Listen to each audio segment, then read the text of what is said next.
اخلاص للہیت۔ حضور نبی کریم صلی اللہ علیہ وسلم نے فرمایا ان اللہ لا يقبل من العمل الا ما كان له خالصا وابتغي به وجهه۔ ترجمہ، بے شک اللہ تعالیٰ صرف وہ عمل قبول کرتا ہے جو خالص اس کے لیے ہو اور اس سے اس کی رضا مقصود ہو۔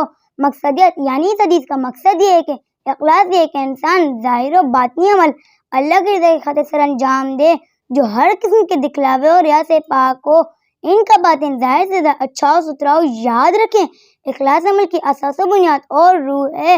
اگر اخلاص نہ ہو تو انسان بے روح جسم کی مانند ہے۔ بغیر اخلاص کی عبادت اور دین کی خدمت بے سود ہے۔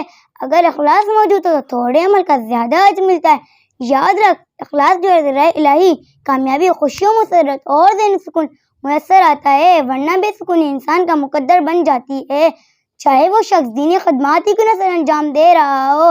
ہاں، اگر اخلاص ہے تو دنیاوی خدمت بھی اس کے لیے اجر و ثواب کا باعث بن جاتی ہے۔